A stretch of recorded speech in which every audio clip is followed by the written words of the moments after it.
네, 안녕하십니까. 반갑습니다. 프로그램 개발과 평가 7강 강의를 시작하도록 하겠습니다. 오늘 강의를 통해서 같이 살펴볼 내용은 화면에서 보시는 바와 같이 목적과 성과 목표와 산출 목표에 대해서 같이 살펴보고자 합니다. 학생들이 제가 이 프로그램 개발과 평가라는 과목을 강의한 지가 15년이 넘다 보니 그래도 졸업한 제자들이 1년에 한두 번씩 연락이 옵니다. 교수님, 너무 보고 싶어요. 이러한 연락 절대 아니고요. 본인들의 요구사항만 얘기합니다. 교수님, 저 프로포절 작성하려고 하는데 목적, 목표 어떻게 쓰면 돼요? 이렇게 얘기를 합니다. 보통 졸업하고 3년 이내의 제자들이 이러한 전화를 많이 해요. 3년이 지나면 그래도 프로그램이라는 것을 자주 작성했기 때문에 알아서 해결하시죠. 그 이후부터는.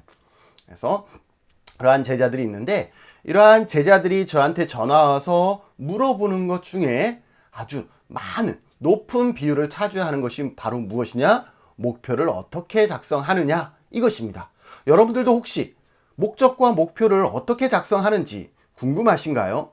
그러면 지금 이 시간 같이 살펴보도록 하겠습니다. 이 시간 같이 살펴볼 내용들은요.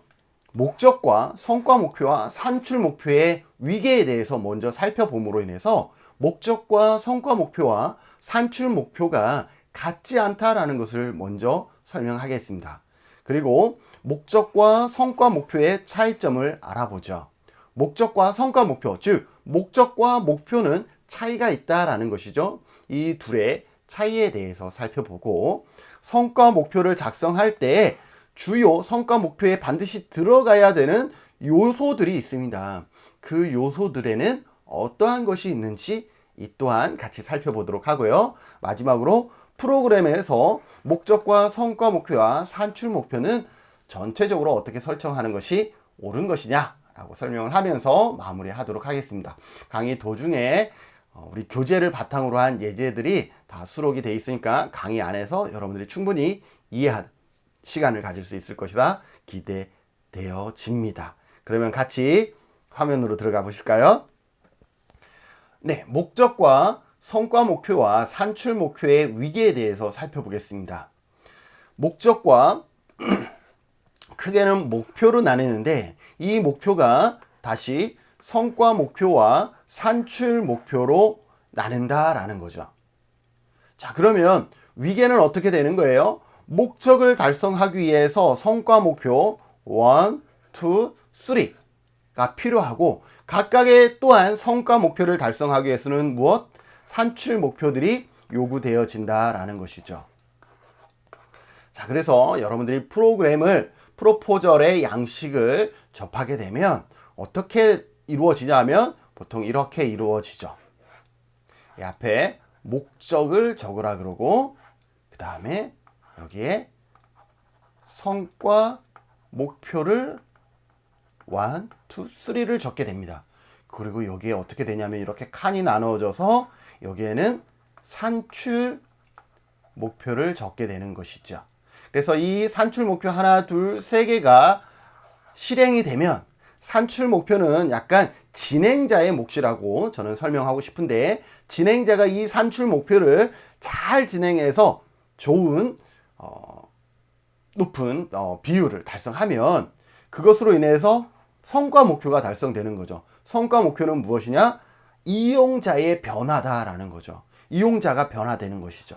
그런데 여기에서는 A 영역이 변화되는 것이고 성과 목표 B에서는 B 영역이 변화되는 것이고 성과 목표 3에서는 C 영역이 변화돼서 궁극적으로 이용자의 A, B, C가 변화됨으로 인해서 목적을 달성하게 되는 이러한 위계를 가지고 있다라고 보시면 될 것 같습니다. 자, 그러면 위계는 여러분들이 이해되셨죠? 자, 목적이 있어요. 그리고 이 목적을 달성하기 위한 뭐가 있다? 성과 목표들이 있습니다. 그리고 이 성과 목표를 또 달성하기 위한 각각의 과업과 같은 산출 목표들이 있다라고 보시면 될 것 같습니다.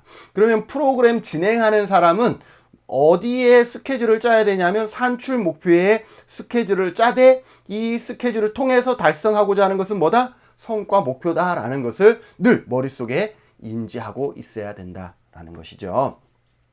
자, 그러면 여기에서 목적과 목표에 대해서 살펴보겠습니다.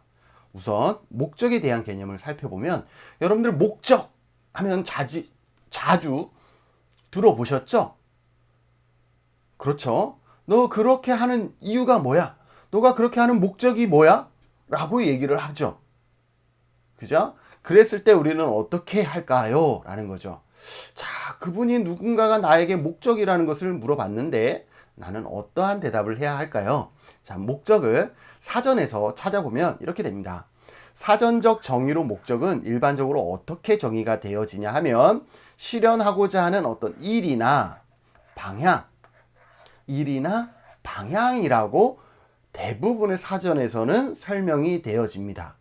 그러면 목적은 우리가 어떻게 실현하거나 달성하고자 하는, 더욱이 우리가 지금 공부하고 있는 영역은 프로그램이니까 프로그램을 통해서 달성하고자 하는 어떤 일이나 방향을 목적이라고 얘기하는구나 라고 생각하시면 될 것 같습니다.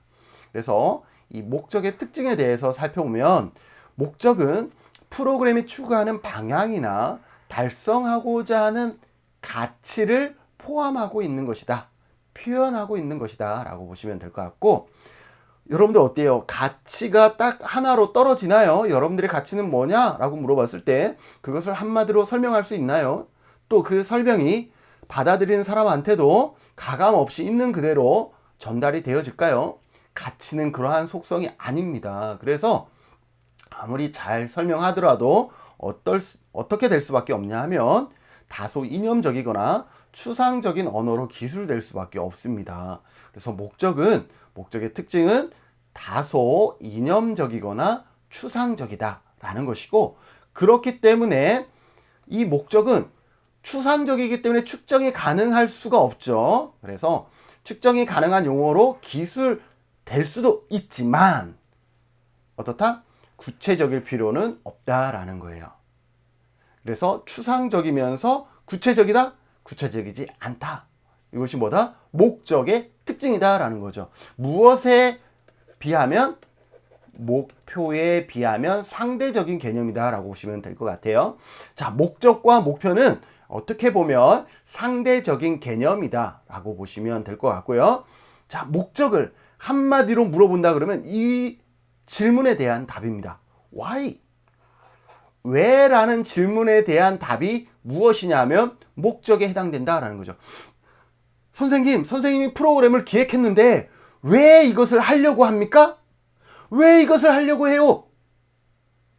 우리가 사업을 기획하고 면접을 보러 가면 제일 먼저 받는 질문이 이거죠. 왜 이걸 하려고 해요?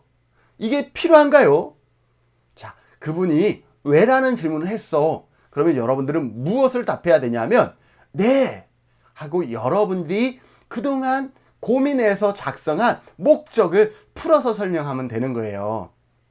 무슨 말인지 아시겠어요? 그러니까 왜 이것을 하려고 하냐에 대한 답을 여러분들이 목적에다가 적으시면 될 것 같아요. 그거 적으려니 한 줄에 적히겠어요? 안 적히겠어요? 안 적히겠죠. 그러니 이 목적을 기술하는 방식을 보면 주요 대상과 개입 방법, 그것을 통해서 얻게 되는 기대하는 성과와 추구하는 가치 등을 짧게는 두 줄에서 석 줄, 길게는 5줄에서 7줄 정도로 작성하시면 돼요. 그래서 목적은 그렇게 구체적이지 않기 때문에 간단하게 표현할 수가 없어요. 그래서 짧게는 2줄, 석 줄, 길게는 5줄, 7줄 이렇게 길게 작성하셔도 된다. 무엇은? 목적은 뭐에 대한 답이다? 왜 그것을 하느냐에 대한 답이다 라는 거죠. 그래서 저는 이것을 통해서 이 어르신들에게 어떠한 프로그램을 개입을 해서 어르신들의 삶의 질을 높이고 어르신들의 노후 생활의 안정과 평안한 삶을 지원하기보다는 지원은 내가 주는 거니까 삶을 영위하기 위해서, 어르신들이 영위하기 위해서 본 프로그램이 필요하다라고 설명하시면 되겠죠. 그래서 목적이라는 것은 왜 이 프로그램을 하려고 하느냐는 Y에 대한 답이 될 것이다 라는 거 여러분들이 기억하셔서 면접을 보더라도 왜 이게 필요해요? 라고 질문하면 네, 본 프로그램의 목적은요? 라고 하면서 왜 이것을 작성했는지를 여러분들이 설명해 주시면 됩니다. 그래서 목적 아주 중요하죠? 왜냐하면 심사할 때 반드시 받게 되는 질문이 어떻게 보면 목적이 그 답이 될 수 있기 때문에 그렇습니다. 두 번째, 목표에 대해서 같이 살펴볼까요? 목표는요, 아까 목적은 어떻다 그랬어요? 추상적이고, 그죠? 그래서 구체적이다 않다? 구체적이다, 구체적이지 않다? 구체적이지 않다라고 얘기를 했죠. 그리고 어떤 가치라든지 방향에 대한, 그리고 Y에 대한 질문에 대한 답이 목적이라고 한다 그러면 목표는 목적이 정해지면 목적을 달성하기 위한 구체적인 방법에 해당하는 것이 뭐다? 목표다라는 거죠. 목표는 목적이 설정되면 그 목적을 달성하기 위한 아주 구체적인 방법에 해당하는 것이 무엇이다? 목표다라고 보시면 될 것 같습니다. 그래서 이 목표는 어떠한 질문에 대한 답이 되냐 하면 무엇을 할 것이냐. 그래, 그것을 위해서 목적을 달성하기 위해서 뭘 할 거예요? 어떻게 할 거예요? 바로 이 두 가지 질문의 답이 목표가 된다라는 거죠. 당연히 이렇게 질문하겠죠? 네, 그것을 이루기 위해서 뭘 할 건데요? 어떻게 하려고 하는데요? 자, 무엇을 할 것인가? What. 어떻게 할 것인가? How. 이 두 가지의 질문의 답이 목표가 된다라는 것이죠. 그래서 목표는 목적과는 달리 아주 구체적이라야 되는 것이죠. 무슨 말인지 아시겠어요? 자, 그러면 목표에 대해서 우리가 아주 조금은 추상적이지만 알았어요. 아, 목적이 그렇다고 목표는 그래서 상대적으로 목적을 달성하기 위한 어떤 구체적인 방법, 어떻게 할 것이냐, 무엇을 할 것이냐에 대한 답이 목적에 해당되는구나 라는 것을 우리가 배웠습니다. 그런데 이를 어째요? 다시 목표 안에도 성과 목표와 산출 목표로 나누어지고 있어요. 어렵네요. 그죠? 그래서 이번에는 성과 목표와 산출 목표에 대해서 다시 나누어서 설명을 해 보겠습니다. 성과 목표는요, 저는 좀 무식해서 똑똑하지 못해서 우리 사회복지 용어에서 이 과자가 들어가면 목적, 달성하고자 했던 그 목적을 얼마나 달성했느냐의 개념으로 받아들이고 있어요. 예를 들어서 효과성에도 과자가 들어갔죠. 그죠? 과자가 들어가니까 효과성은 어떤 의미를 얘기를 하죠? 그 목적을 얼마나 달성했느냐가 효과성의 개념이거든요. 효율성은 최소의 비용으로 최대의 효과를 만들어내는 것을 효율적이다라고 해서 효율성의 개념인데, 효과성, 효과적인 것은 어느 정도 목표를 달성했느냐, 이것이 효과에 관한 얘기입니다. 그런데 성과에도 우연찮게 과자가 들어갔어요. 그죠? 그래서 성과도 뭐냐 하면 목적을 얼마나 달성했느냐의 얘기인 거죠. 그래서 개념을 보면 프로그램을 통해서 궁극적으로 이루고자 하는 것이 무엇이냐라는 거예요. 궁극적으로 이루고자 하는 것은 무엇이에요? 궁극적으로 이루고자 하는 것은 그 다음에 설명된 이용자의 잠재적인 변화이죠. 우리가 프로그램을 왜 해요? 벌써 왜 프로그램을 하는지 까먹진 않았죠? 우리가 프로그램을 하는 이유는 왜 하느냐 하면 우리한테 누가 찾아왔어요. 이용자가 찾아왔는데 왜 찾아와요? 반드시 어떠한 문제나 욕구가 있기 때문에 우리를 찾아온다라는 것이죠. 그럼 우리 프로그램을 왜 해요? 그 이용자가 가지고 있는 문제를 해결하고 욕구를 충족시키기 위해서 프로그램을 하는 것이죠. 그래서 이 성과 목표는 무엇을 얘기하냐면 이용자의 잠재적인 변화예요. 즉 문제가 얼마나 해결됐는지, 욕구가 얼마나 충족됐는지 이에 관한 얘기가 성과 목표입니다. 그러면 어떻게 되겠어요? 만약에 표현한다 그러면 금연 프로그램 참석자들의 금연율을 70% 달성한다 라는 거죠. 담배를 엄청 피던 분들이 프로그램 참석을 통해서 금연했어. 70%나. 예를 들어서 이러한 것들이 변화이죠. 이용자들의 변화인 것이잖아요. 그래서 이러한 부분들이 성과 목표에 해당된다라는 거죠. 그래서 이 성과 목표는 누구의 관점에서 생각해야 돼요? 이용자의 관점에서 생각하시는 게 팁이다라는 거예요. 반면에 산출 목표. 산출은 말 그대로 산출하는 거예요. 이게 뽑아내는 거죠. 그래서 성과 목표를 이루기 위한 구체적인 과업입니다. 아까 교수님이 그랬죠? 목적을 달성하기 위한 구체적인 방법이 뭐였어요? 목표였잖아요. 그런데 이 목표도 이 정도 이렇게 성과 목표는 어디에 가깝고 성과 목표는 목표지만 목적에 발을 이렇게 살짝 걸쳤다라고 보시면 될 것 같아요. 그리고 산출 목표는 좀 전에 설명한 목표에 좀 더 많은 비중이 들어가 있다라고 보시면 되겠죠. 자, 그래서 산출 목표는 성과 목표를 이루기 위한 구체적인 방법, 과업이다라고 보시면 될 것 같고, 그리고 과업이기 때문에 과업은 누구의 몫이에요? 숙제는 누구의 몫이에요? 프로그램을 진행하는 건 저잖아요. 프로그램 담당자잖아요. 그래서 이 산출 목표는 담당자 행위에 의한 결과가 대부분입니다. 예를 들어서 상담을 주 1회 실시한다. 상담을 주 1회 실시하는 것은 이용자예요? 담당자인 김진훈이에요? 담당자인 김진훈이잖아요. 그래서 과업이라고 표현할 수가 있고, 그렇기 때문에 여기에서 주체는 누가 되냐면 이용자보다는 프로그램 진행자, 담당자의 측면에서 산출 목표를 설정하면 그것이 팁이 된다라고 보시면 되겠습니다. 그래서 간결하면서도 명확하게 하고 표현 방법은 금연 프로그램을 주 1회 실시한다라는 거예요. 자, 금연 프로그램을 주 1회 실시하는 것은 누구예요?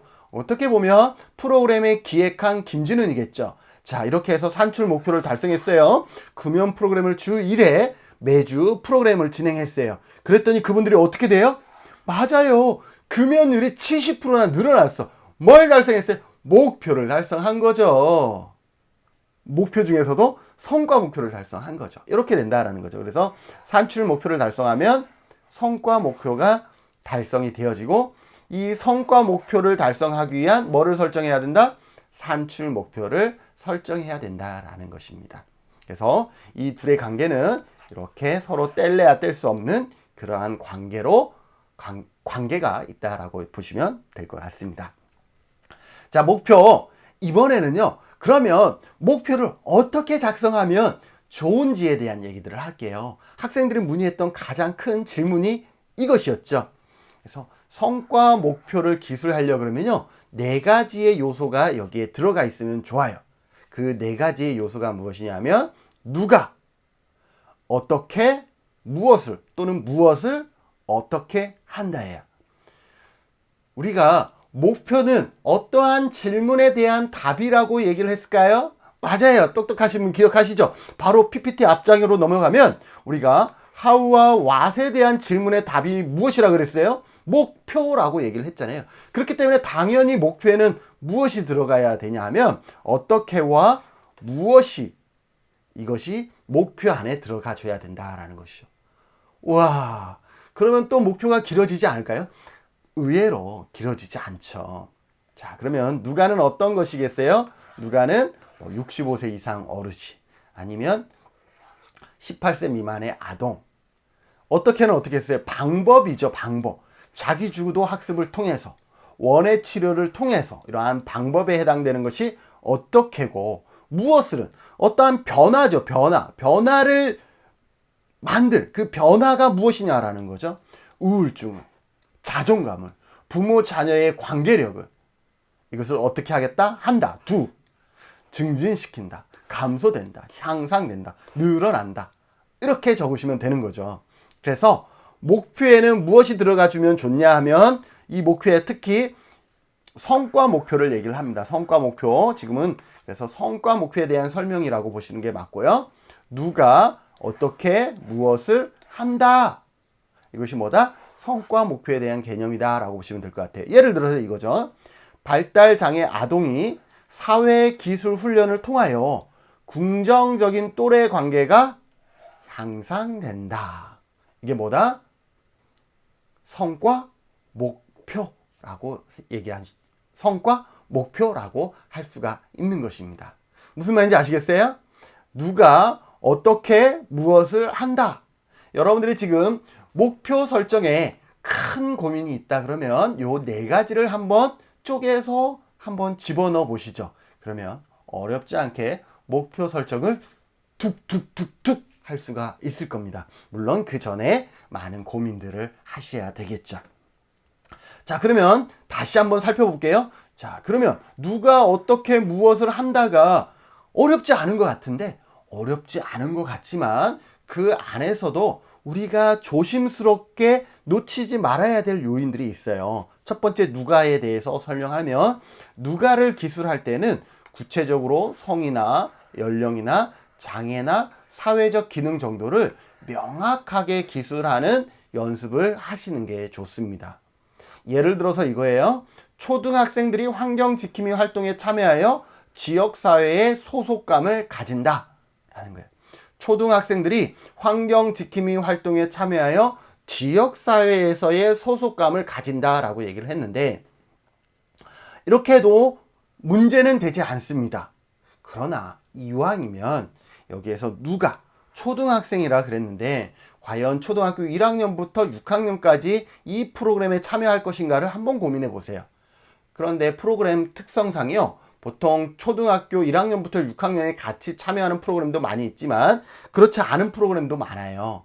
예를 들어서 초등학교 저학년을 대상으로 한 프로그램, 또는 초등학교 고학년을 대상으로 진행하는 프로그램, 이렇게 좀 나눠지는 경우가 많아요. 만약에 이게 나눠질 수밖에 없는 그런 어떠한 시스템이라 그러면 처음부터 이렇게 하는 게 훨씬 낫다라는 거죠. 초등학교 고학년 학생들이 환경지킴이 활동에 참여하여 지역사회의 소속감을 가진다. 이렇게 설정하는 것이 훨씬 좋다라는 것이죠. 뭐예요? 그냥 초등학생이 아니라 초등학교 고학년 학생, 이렇게 좀 더 구체적으로 설정하는 것이 훨씬 바람직하다라고 볼 수가 있습니다. 다음 예제를 한번 볼까요? 결혼 이주 여성이 부부 자조 모임에 참여하여 문화적 스트레스가 감소된다. 자, 결혼 이주 여성이 부부 자주 모임에 참여하여서 문화적인 스트레스가 감소된다. 이렇게 쓰셔도 됩니다. 안 되는 건 아닌데, 그런데 이거보다는, 자, 결혼 이주 여성이 문화적 스트레스는 보통 언제 많이 발생하냐 하면 신혼일 때. 다른 나라에서 우리나라에 이주 여성이니까 다른 나라에서 우리나라에 결혼해서 왔을 때 처음에 몇 년 동안은 문화의 차이가 너무 크다 보니까 그것으로 인해서 스트레스를 받죠. 그런데 시간이 지나면 이미 우리나라의 문화에 적응하기 때문에 이 자체의 스트레스는, 문화적인 스트레스는 줄어들 거기 때문에 문화적인 스트레스가 많은 시기가 언제냐면, 예를 들어서 결혼 3년 이내에 결혼 이주 여성이라 그러면 좀 더 구체적으로 이처럼 결혼 3년 이내에 결혼 이주 여성이 라고 해서 대상을 어떻게 해주는 것이 좋다? 좀 더 구체적으로 적어주시는 것이 훨씬 좋다라는 거죠. 왜? 이렇게 누가 대상을 구체적으로 바꾸는데도 불구하고 결국은 달라지는 것은 단어 하나, 두 개의 추가밖에 이루어지지 않는다라는 거죠. 단어 하나 또는 두 개가 더해짐으로 인해서 누가 봐도 이것의 대상과 어떤 목적과 방법들이 명확해진다라는 것이죠. 그래서 누가를 적을 때에도 대충 우리가 어르신들이 이렇게 적는 것보다는 저소득 어르신들이, 아니면 독거 어르신들이, 또 여기에서 좀 더 자세히 할 수 있으면 아주 칼처럼 이렇게 나눌 필요는 없지만 조금 더 자세하게 그 대상자를 설명하는 연습들을 하시면 여러분들이 작성하는 목적이 조금 더 빛이 난다라고 보시면 되겠습니다. 다음으로 어떻게입니다. 어떻게. 자, 어떻게 하면 좋을까요? 서비스 이용자에게 기대되는 변화를 얻기 위해서 사회복지사는 일련의 활동들을 기획을 하죠. 방법을 여기에다가 적는 것이죠. 어떻게 할 것이냐라는 것은 어떤 방법을 얘기를 하는 겁니다. 활동은 기대되는 변화와 이론적인 근거를 가지고 있어야 합니다. 여러분들이 원해 치료를 한다, 옳은 나들이를 한다, 그렇게 그냥 툭툭 던지는 것이 아니라 이것이 문제 해결을 위해서 좋은 방안이 되고 있다라는 그런 어떤 선행 자료들, 그러한 근거들을 찾아서 어디에? 이 프로그램의 기획서에 제시해야 된다라는 거죠. 그런 제시 없이 여기에서 뜬금없이 그러한 어떤 방법들이 나오면 그것은 좋은 목적의 설정과 기획서가 되지는 않는다라는 것이죠. 예를 들어서 김진우는 곤충을 사육하고 있습니다. 그런데 이렇게 얘기를 하죠. 모든 어떠한 사회 문제를 곤충으로 해결하는 거예요.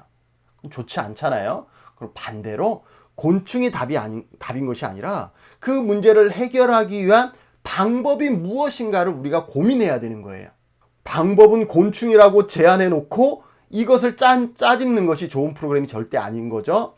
그 어떠한 문제 또는 성과를 달성하기 위한 방법이 무엇인가를 우리가 고민을 해야 되는 거죠. 이 고민은 어디에서 결국 나오겠어요?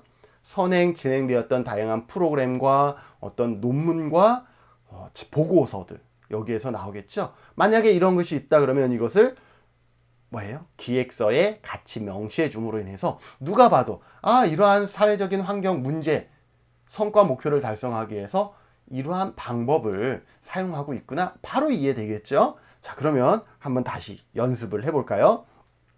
학교 폭력 피해 청소년들이 역할극을 통해서 위기 상황에 대한 대처 능력이 향상된다. 학교 폭력 피해 청소년들이 역할극을 통해서 위기 상황에 대한 대처 능력을 향상시킨대요. 이렇게 써진 목표들을 우리는 이미 많이 봤었죠. 나쁘진 않아요. 그런데 이렇게 바꿔보죠. 학교 폭력 피해 청소년들이 학교 폭력 대처 매뉴얼 작성에 참여하여서 위기 상황에 대한 대처 능력을 향상시킨다. 왜 이렇게 바꾸냐 하면 역할극을 통해서 과연 대처 능력이 향상될까? 향상될 수 있어요. 그런데 이 역할극이 만약에 일획이라 그러면 한 번을 통해서 이게 달라질까? 이러한 궁금증들이 계속 생겨요. 그런데 요거를 바꿨어요. 학교 폭력 대처 매뉴얼을 같이 작성하는 거예요. 그럼 어떻게 되겠어요? 작성하면서 이런 땐 이렇게 하면 되는구나, 더 많은 정보들을 스스로 탑재해 나가겠죠. 그럼으로 인해서 어떤 효과를 볼 수가 있다라는 거예요. 스스로 위기 상황에서 어떻게 대처하는지를 본인 스스로가 터득해 나갈 수가 있다라는 것이죠. 둘째, 장애 아동과 비장애 아동이 영화 관람, 고궁 산책, 벽화 그리기 참여하여서 사회성 기술이 향상된다 라고 목표를 설정을 합니다. 이렇게 목표를 설정해도 안 되는 것은 절대 아니지만 이것은 단순한 어떤 하위 프로그램들을 나열한 것에 불과하잖아요. 그래서 이 영화 관람과 고궁 산책, 벽화 그리기를 하나로 요약하면 어떠한 사업이 될 것인가 고민해 보셔야죠.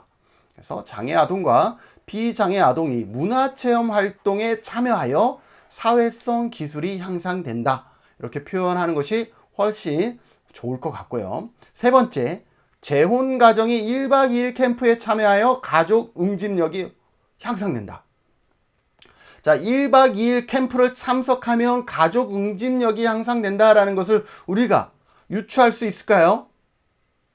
그럴 수도 있지만 이 1박 2일의 캠프가 어떻게 되느냐에 따라서 가족이 더 와야 될 수도 있죠. 그렇기 때문에 1박 2일 캠프 자체가 중요한 건 절대 아니다라는 거예요. 1박 2일 동안 캠프를 통해서 무엇을 할 것이냐, 이게 더 중요하죠. 그래서 재혼 가정이 갈등 캠프에 참여하여 가족 응집력이 향상된다, 이렇게 작성하시는 것이 훨씬 더 유익하고 바람직하다라고 보시면 될 것 같습니다. 자, 그 다음 무엇입니다. 무엇. 자, 그러면 이러한 방법을 통해서 무엇을 변화시킬 것이냐라는 거죠. 그래서 무엇에 대해 작성할 때는 프로그램 이후 성과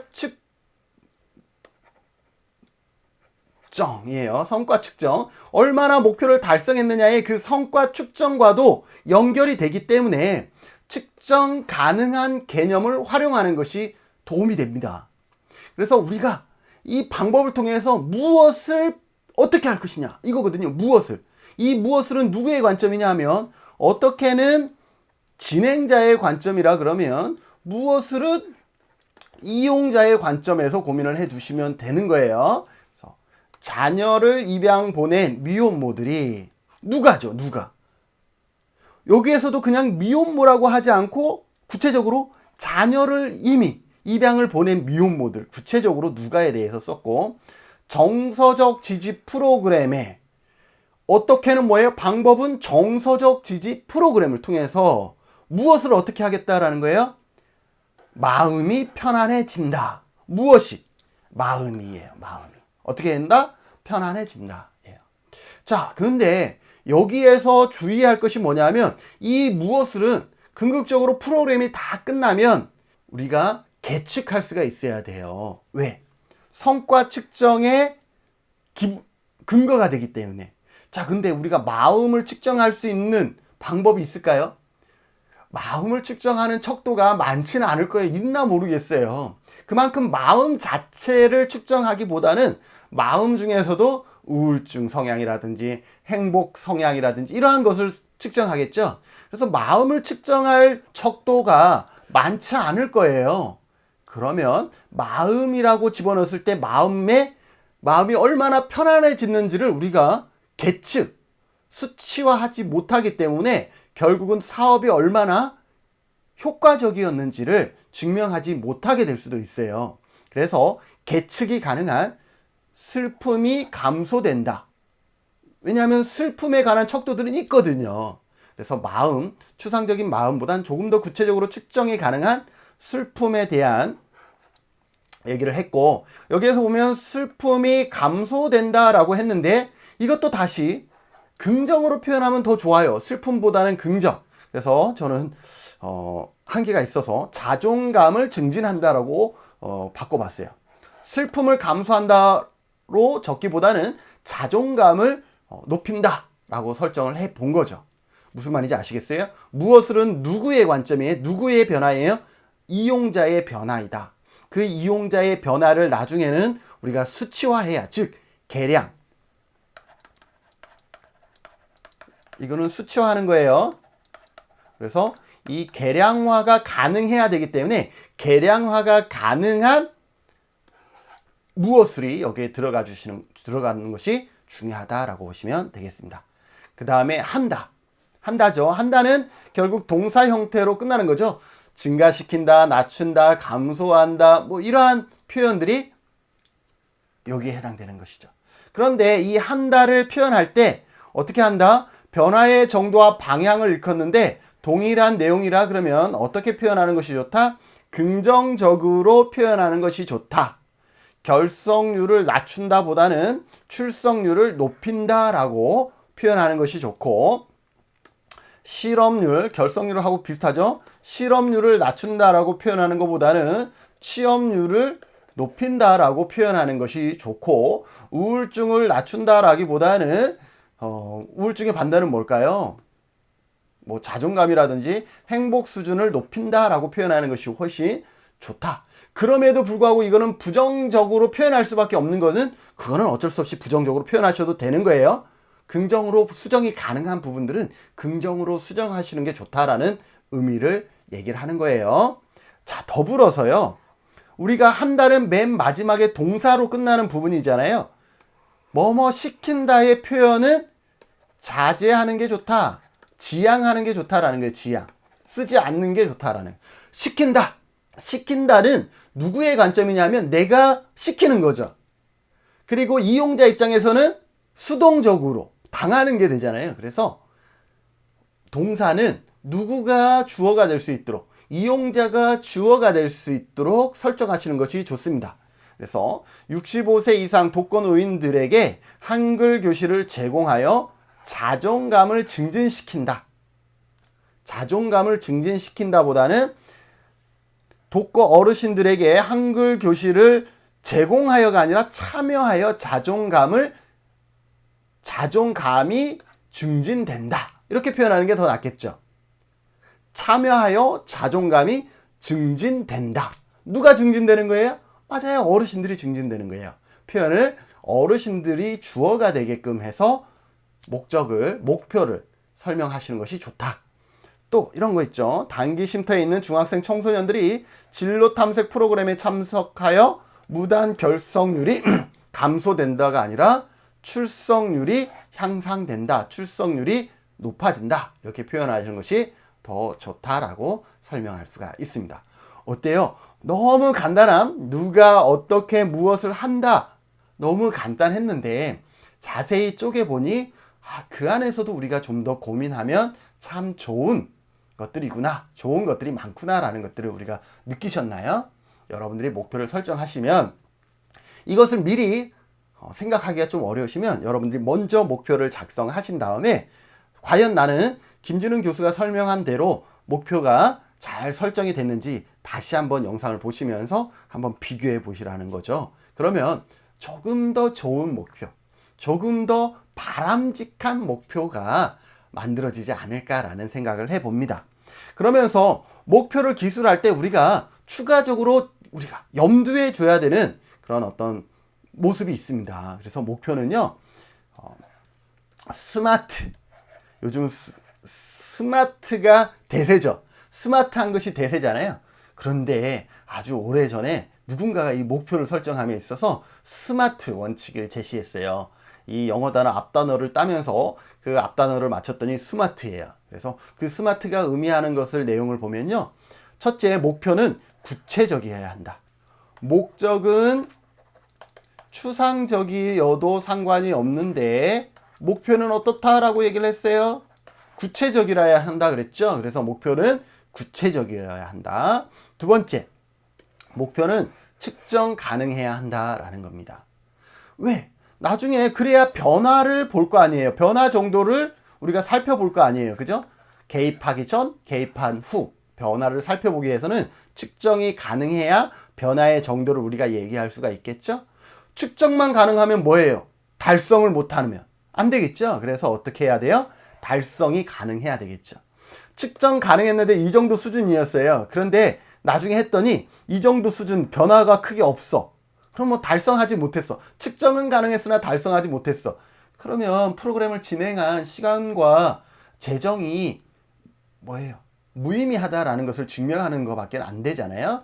그래서 성취 가능해야 된다라는 것이고, 다음에 결과지향적이어야 한다라는 거죠.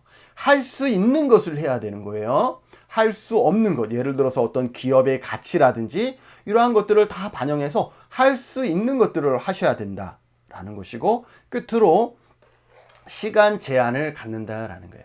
우리가 보통 사업을 제안할 때에는 1년 사업이 많죠. 그래서 1년 안에 그 설정한 목표를 달성할 수 있는 범위 내에서 목표를 구체적이고 측정 가능하면서 성취 가능하면서 결과 지향적인 그러한 목표를 잡으셔야 된다라는 것을 얘기를 하고 있습니다. 그래서 목표를 작성함에 있어서 중요한 원칙은 어떤 원칙이 있다? 스마트 원칙이 있다라는 것이죠.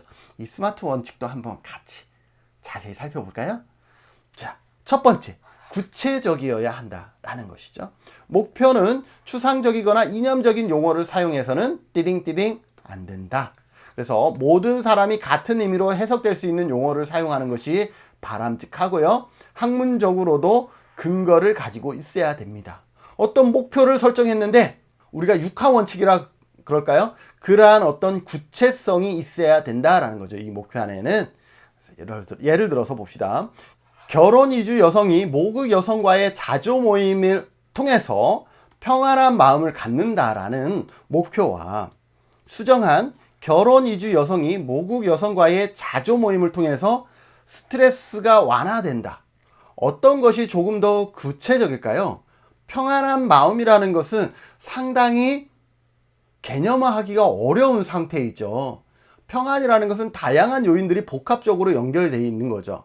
근데 스트레스는 어쨌든 우리가 하나로 정의할 수 있는, 그나마 정의할 수 있는 요인이기 때문에 편안한 마음을 갖는다보다는 스트레스가 완화된다 라고 표현하는 것이 조금 더 구체적일 수 있다라는 거죠.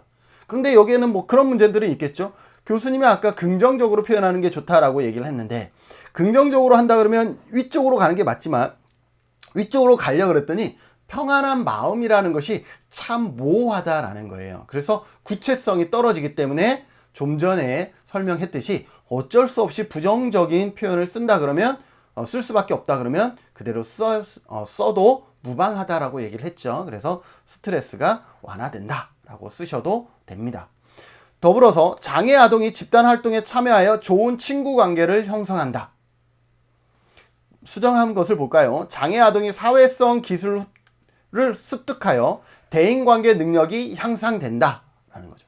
자, 여기에서 집단 활동이라는 것이 보통 우리가 이러한 집단 활동이라는 이러한 표현들을 많이 하는데, 집단 활동은 참 모호합니다. 사람들이 모여서 활동한 것 자체가 집단이에요. 집단으로 모여서 뭘 했는지가 좀 더 구체적인 거잖아요. 그래서 집단 활동을 좀 더 구체적으로 바꿔주는 것이 필요하다라는 거죠. 어떻게? 사회성 기술 습득을 통해서 대인관계 능력이 향상된다. 이렇게 표현하는 것이 좀 더 구체적인 표현에 의한 목표 설정이다 라고 볼 수가 있고요. 두 번째, 측정 가능해야 된다라는 거죠. 측정은 평가와도 이어진다라고 얘기를 했어요. 그래서 측정할 수 없는 용어로 작성하면 프로그램의 효과성을 보여줄 수가 없어요. 그래서 측정이 가능하다라는 것은 계량화. 여러분들 가끔 이 계량화를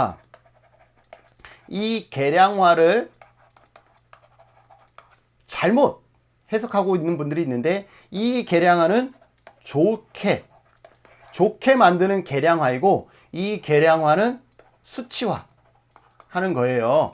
그래서 여기에서 측정 가능하다라는 것은 이 뒤에 여의 이의 계량화를 쓴다라는 것이죠. 그래서 측정 가능하다라는 것은 계량화할 수 있다라는 것이며, 사회과학에서는 척도 등을 통해서 어떻게 하고 있다? 수치화하고 있다라는 거죠. 우울증 척도라든지 자존감 척도라든지 이러한 척도를 통해서 수치화하고 있다라는 것을 참조해서 적어도 이러한 척도가 있는 것을 목표에 담는 것이 중요하다라는 거죠. 예를 한번 볼까요? 사회복지사가 문화적 감수성 교육을 통해서 외국인 클라이언트에 대해서 서비스의 질이 향상된다. 자, 서비스의 질이 향상된다와 자, 문화적 감수성 교육을 받으면 서비스의 질이 향상될까요? 지식과 기술이 향상될까요? 라는 거죠. 자, 서비스의 질이 향상된다. 이것을 우리가 척도, 측정하는 게 물론 가능합니다. 만족도 조사를 통해서 가능해요. 그러나 그 이전에 바로 우리가 측정할 수 있는 것은 뭐냐면 지식과 기술이 얼마나 향상됐는지, 이거는 테스트를 통해서 알 수가 있겠죠. 그래서 지식과 기술이 향상된다, 이렇게 설정하는 것이 좋다라는 것이고요. 두 번째, 학교 부적응 학생이 또래 상담에 참여하여 보다 즐거운 학교 생활을 한다. 보다 즐거운 학교 생활. 자, 보다 즐거운, 상당히 추상적이죠. 어떤 게 보다 즐거운 건지, 어떤 게 즐거웠고 이거보다 좀 더 즐거운 건지, 이러한 것들을 수치화, 계량화하기가 만만치가 않아요. 그래서 여기는 학교 부적응 학생들이었기 때문에 학교 출석률이 많지 않았던 학생들이잖아요. 그래서 어떻게 학교 출석률이 향상된다, 늘어난다, 이렇게 표현하는 것이 훨씬 더 측정 가능한 표현이겠다라는 것이죠. 세 번째 볼까요? 성취 가능해야 된다라는 거죠. 당연히 프로그램을 해야 되는 이유가 변화를 위한 거기 때문에 성취 가능해야 되겠죠. 그래서 프로그램은 현실성이 있어야 하는데, 너무 장황한 결과를 기대하거나 프로그램의 실행 자체가 불가능한 목표를 세우면은 성취가 불가능하겠죠. 그래서 성취 가능한 수준에서 목표를 설정하는 것이 중요하다. 구직희망 청장년이 취업 프로그램에 참여해서 원하는 직장을 갖는다. 와, 이 프로그램에 참여해서 원하는 직장을 갖게 된다 그러면 정말 그 프로그램은 대박인 거예요. 제 전공이 직업재활인데 그러한 프로그램이 있으면 저도 가서 한 수 배우겠습니다. 그런데 어렵죠? 그래서 이렇게 바꿔봅시다. 구직 희망 청장년이 취업 프로그램에 참여하여서 취업에 필요한 요리 기술을 습득한다. 이 취업 프로그램은 이 중에 하나, 요리니까 요리 프로그램. 요리 프로그램에 참여하여서 뭐예요? 취업에 필요한 요리 기술을 습득한다. 뭐 이런 식으로 바꾸는 거는 괜찮습니다. 훨씬 더 구체적이죠. 기술을 습득하는 것까지는 교육을 통해서 가능하지만 그것을 통해서 좋은 직장을 찾는 것, 이거는 또 다른 문제들이 얽혀 있어요. 그분의 어떠한 그 단순한 기술이 아니라 관계력, 의사소통력, 위생 상태, 이러한 것까지도 다 포함되어야만이 가능한 것이기 때문에, 그래서 이렇게 달성 가능한 범위를 우리가 명시하는 것이 훨씬 더 바람직한 목표 설정이다 라고 보시면 될 것 같고, 다음 결과 지향적이어야 된다라는 거죠. 프로그램은 결과를 염두에 두고 실행되는 그러한 계획된 활동이기 때문에 목표에는 반드시 결과가 제시되어져야 된다라는 거죠. 예를 들어서 지역에 대한 소속감을 갖는다. 두 번째 예를 보면 좀 특이해요. 초등학교 고학년 비만 아동들의 체중 감량을 통해서 대상자 60%가 우울 수준이 20% 감소된다. 참여했던 대상자의 60%가 다시 이들의 우울 수준이 20%나 감소되는 거예요. 야, 이 대상자가 60%는 어디에서 나온 수치이며 이들의 우울이 20%나 감소되는 것은 어디에 나온 수치일까요? 야, 그런 프로그램이 있다 그러면요, 이 프로그램도 정말 대박인 거예요. 그죠? 우울 수준을 20% 낮추는 것이 결코 쉬운 건 아니거든요. 그래서 이런 경우는 우리가 이런 수치로 표현하는 것이 좋지만 이것을 우리가 과연 달성할 수 있을까라는 거죠. 그래서 결과 지향적인 것을 또 반영을 해서 우울이 감소한다라고 역으로 이렇게 표현하는 것이 오히려 좋을 수가 있다라는 것이죠. 그래서 우리는 어떤 수치화하는 것이 좋아라고 생각해서 과도한 수치화에 목매면 그 수치화를 그렇게 한 근거가 분명히 있어야 되는데 우리는 근거 없이 수치를 뭐 80% 줄인다, 20% 향상시킨다, 이렇게 설명하는 경우가 있는데 이것도 결코 좋은 방법은 아니에요. 그래서 수치화를 하는 게 좋아요. 그러나 그 수치화를 할 때는 적절한 근거와 그런 어떤 이유가 제시될 때 그 수치화가 더욱더 빛을 발하게 된다라는 것 기억해 두십시오. 마지막으로 시간 제한을 갖는다라는 거죠. 그래서 어떤 교재에서는 이 앞에 그래서 목표에는 앞에 시간을 언제까지 이렇게 시간을 설정하는 것이 좋다라고 얘기를 합니다. 그런데 저희 프로그램에서는 사회복지 현장의 프로포절에서는 보통 이 시간 제한을 설정하진 않아요.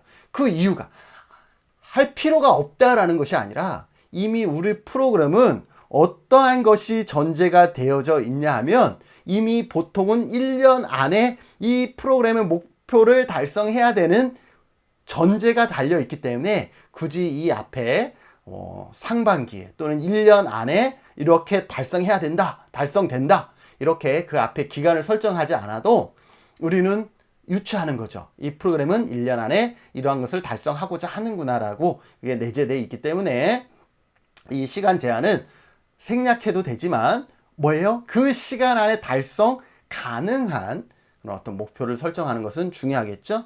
그래서 시간 내에 달성 가능한 범위에서 목표를 설정하는 것이 중요하다라고 보시면 될 것 같습니다. 이제 마지막으로 산출 목표에 대해서 설명하고 마무리 지을게요. 자, 성과 목표는 지금까지 얘기했죠. 뭐가 들어가면 좋다? 누가. 그 다음에 뭐예요? 어떻게. 그 다음에 뭐예요? 무엇을. 그 다음에 뭐예요? 한다. 요 네 가지가 들어가면 좋다라고 했죠. 여기에서 어떻게는 어떤 방법적인 거라서 진행자, 담당자의 관점이고, 무엇을은 이용자의 변화, 이용자의 관점, 어떤 변화를 얘기한다라고 보시면 된다라고 얘기를 했어요. 자, 그러면 산출 목표는 뭐냐면 우리가 맨 처음에 위계 수준의 설명에서 산출 목표는 뭐라 그랬어요? 성과 목표를 달성하기 위한 구체적인 방법이라고 얘기를 했잖아요. 그래서 다시 봅시다. 그래서 성과 목표에서 분화되는 산출 목표는 간결하고 명확하면서 이 산출에 초점을 둔 것이기 때문에 프로그램을 통해서 달성되는 산출이 어느 정도인지를 보여주면 되는 거예요. 산출의 수준. 그 산출의 수준은 뭘로 설명되냐면 보통은 횟수나 시간이나 양 이러한 것으로 제시되면 됩니다. 예를 들어서 여기에 예시 하나를 집어넣었어요. 따돌림 피해 중학생. 중학생 중에서도 따돌림 피해를 받고 있는 피해 중학생이 또래 관계 증진 활동을 통해서 학교 적응력이 향상된다. 이 네 가지가 다 들어가 있죠. 그래서 이거는 성과 목표에 해당됩니다. 자, 이 성과 목표를 달성하기 위해서 우리가 할 수 있는 산출 목표를 설정해 보면 따돌림 피해 중학생들이 또래 상담 10회, 문화체험, 또래와의 문화체험 3회, 학급의 따돌림 예방 규칙을 만든다. 이거는 이 규칙을 만드는 것 자체가 실적이겠죠. 그래서 이렇게 각각 산출은요, 중요한 것은 산출은 제가 실적이라는 단어를 썼는데 실적에 관한 얘기다라고 보시면 될 것 같습니다. 산출 목표는 뭐에 관한 것이다? 실적에 관한 것이다. 몇 번 했어? 몇 명 했어? 몇 프로 했어? 이러한 것이 실적이죠. 우리가 일반적으로 얘기하는. 그래서 산출 목표는 일반적으로 우리가 얘기하는 실적에 관한 것이다. 그런데 이것을 통해서 어떻게 돼야 되나요? 긍정적으로 달성하는 것은 성과 목표다라는 거죠. 이것을 통해서 긍정적으로 달성하고 싶은 것은 뭐예요? 학교 적응력이 얼마나 향상되느냐 이것이다 라고 보시면 될 것 같습니다. 그래서 이 산출 목표에는 뭐가 없어요. 뭐 어떻게냐, 뭐 무엇이냐 이러한 것보다는 뭐예요? 횟수나 시간이나 양 이러한 실적에 관한 내용이 더 중요하게 여기에 자리 잡고 있다는 것을 여러분들이 기억해 두시면 될 것 같습니다. 자, 오늘 시간 여러분들 함께 해주셔서 감사하고 목적과 목표 또 목표 중에서 성과 목표와 산출 목표를 이해하는데 좀 도움이 되셨나요? 네, 되셨으면 좋을 것 같고 제가 이렇게 화면을 올리다 보니까 영상을 올리다 보니까 어떤 친구가 전화 왔어요. 교수님, 목표와 기대 효과는 같은 건가요? 다른 건가요? 질문이 왔어요. 그래서 준비했습니다. 갑자기 목표와 기대 효과는 어떠한 차이가 있는지도 다음 영상에서 같이 공유하고 목표를 더 잘 하려면 어떠한 것이 필요한지도 추가적으로 설명을 하도록 하겠습니다. 오늘 귀한 시간 또 함께 해주셔서 감사하고 다음 시간에 또 다른 주제로 이와 같은 주제로 같이 만나도록 하겠습니다. 수고하셨습니다.